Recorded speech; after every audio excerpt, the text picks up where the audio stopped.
محمد رسول الله عليه صلاة الله وآله والأحبة لا إله إلا الله محمد رسول الله عليه صلاة الله وآله والأحبة.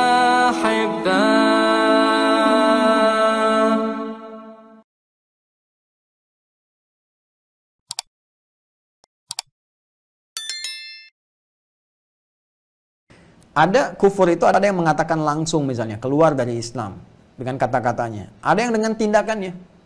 Tindakan. Ya, dia tidak mengatakan keluar dari Islam, tapi mengatakan misalnya zina itu boleh. Nah, sedangkan dalam Islam menghalalkan dosa yang sudah disebut besar, dianggap besar, itu dah kufur. Dah kufur. Menghalalkan kesyirikan misalnya kan, menghalalkan zina, menghalalkan pembunuhan dengan sengaja yang benar-benar diharamkan misalnya. Itu dah kufur. Ya, membolehkan seseorang nggak sholat, udah nggak sholat pun nggak apa-apa misalnya. Yang penting berbuat baik aja, udah kufur tuh. Udah kufur. Karena pembuktian beramal soleh itu, amal soleh itu mengerjakan yang baik, meninggalkan yang mungkar. Mengerjakan yang ma'ruf, meninggalkan yang mungkar. Jadi sholat kerjakan, kan puasa kerjakan, zina tinggalkan, merampok tinggalkan, bunuh tinggalkan, yang buruk-buruk tinggalkan. Jadi kalau ada orang menetapkan yang mungkar dan meninggalkan yang ma'ruf, itu sudah nggak ada iman dalam dirinya. Ya, karena pembuktian iman itu lewat amal solehnya. Jadi ketika amal soleh tidak ada, jadi terbalik, ini menandakan imannya sudah nggak ada. Nah, jadi kalau ada orang-orang demikian sampai menghalalkan perbuatan buruk dan sebagainya, dia kufur. Nah, untuk balik ke Islam susah, kalau nggak benar-benar taubat. Apalagi yang sudah dekat kepada kekufuran.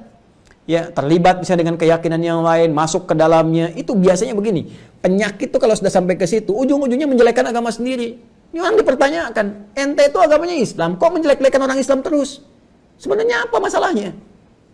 Ya, kita sudah hatam kok toleransi, menghormati, nggak ada masalah, kita nggak ganggu orang, menghormati orang lain, kita yang punya lakum dinukum waliyadin, kita yang punya la ikraha fid din, kami menghormati yang lain, menghormati ibadah, nggak pernah paksa, ya, kita dakwahkan dengan kelembutan, kalau ditanya kita menjawab, kita bertoleransi dalam kebaikan, dalam urusan dunia kita berbagi, obat berbagi, herbal berbagi, kan? Makanan kita bisa berbagi, dalam urusan agama kita masing-masing.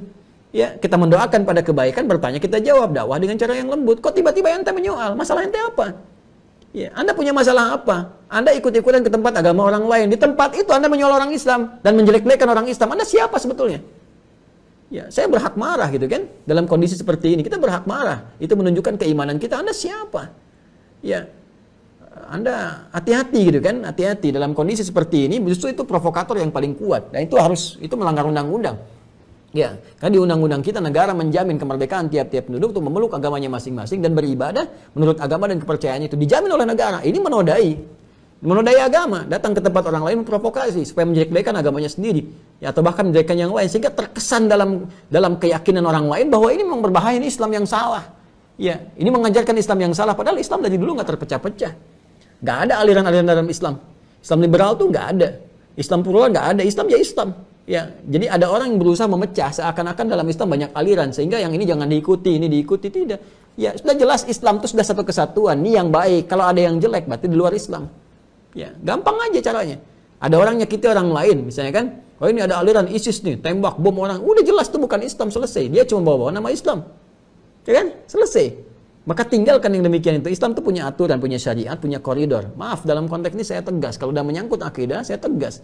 Saya nggak peduli dengan resiko-resiko dunia, karena persoalannya ini menyangkut tentang martabat kita di hadapan Allah. Jadi kan ketika kita kembali kepada Allah, ini penentuan. Di akidah itu penentuan. Ya, ada orang sholat misalnya sampai puluhan rakaat, sholat sunnahnya, sholat fardunya sempurna, khusyuk, tapi dia ingkar kepada Allah, ya tetap aja nggak ada gunanya. Ya, maka tauhid itu penting. Tauhid itu penting karena ini yang menentukan benar tidaknya amalan seseorang. La ilaha illallah Muhammadun Rasulullah alaihi salatullah wa alihi wal ahibbah. La ilaha illallah Muhammadun Rasulullah alaihi salatullah wa alihi wal ahibbah.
لا إله إلا الله محمد رسول الله عليه صلاة الله وآله والأحبة لا إله إلا الله محمد رسول الله عليه صلاة الله وآله والآل